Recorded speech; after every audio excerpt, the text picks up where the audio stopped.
What's up, guys? Hey, I'm making a little video today by request on how to remove and overhaul a two-barrel Autolite 2100 or Motorcraft carburetor. They're essentially the same. So I'm going to go over that real quick.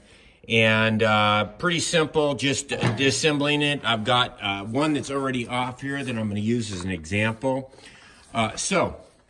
First thing you want to do is, I'm not going to be pulling this off because I don't need to right now, but I want to just go over this real quick so people understand.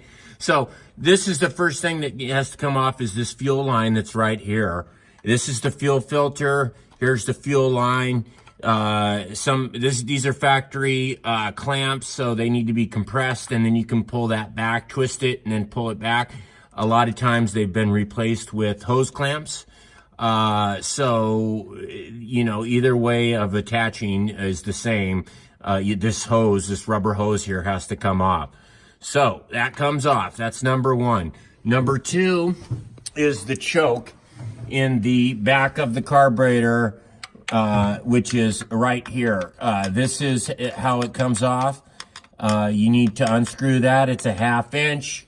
Once you get that off, it's going to look like this right here.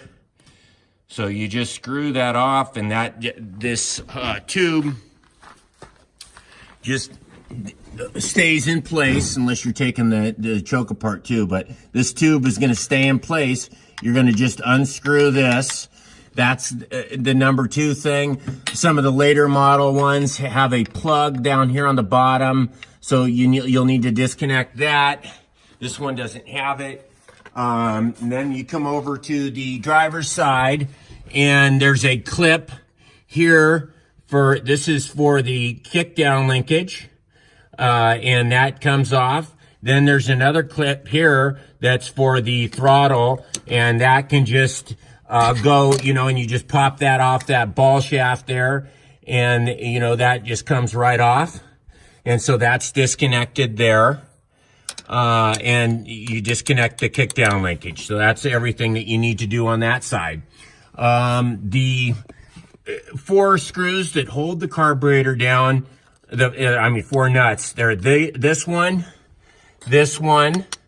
and in the back, they're on each corner of the base plate. And this one here has actually got the linkage hold down on. So this has to come off on this side and on the other side. And then this bracket will come off. It will move out of the way once you get those off. So here's the 4th one back here. So the 4th one is right in here. So here's your vacuum line. You'll need to disconnect that vacuum line. There might be other vacuum lines that are in. Here's your PVC tube. You'll need to take this PVC tube off of here.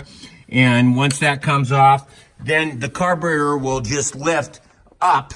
You take the carburetor off, and then you got it sitting here like so. This is the bowl right in here. This is the air horn. I've got one separate here. So here's the air horn. Here's to take the air horn off, before you do that, you want to empty out the carburetor. And so this is the float bowl right in this area here. This is the breather for it. So you'll take the carburetor upside down, and you'll dump the gas out of it.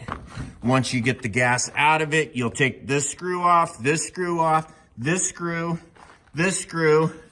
and this, 2 more in back here, and this air cleaner stud. Once you get all those off of there, this air horn is going to come right off, and then the internals are in here. And then what you need to do is just follow along in the kit on the exploded view, put things together piece by piece. The needle and seat and the float bowl float adjustment are the primary things you want to do on an overhaul. Clean things up, get a Berryman carburetor kit where you can soak it, clean everything up, get some carburetor spray. You may need a new base gasket. You can put a new base gasket on. It doesn't come with the kit. And if they does come with the kit, it doesn't have the metal thing that they require on the 302s and the 351 Cleveland. So don't use that gasket they supply. It probably won't work that good. Here's your fuel filter. Put a new fuel filter on when you overhaul. And just clean things up. The cleaner you get it, the better you're going to run. So another thing too, when you're taking this air horn off, this is your choke plate. You need to take that rod off by unattaching it here, and then it comes off. So, you know, just to follow the instructions and you'll do just fine. If you have any questions, feel free to ask. Thank you.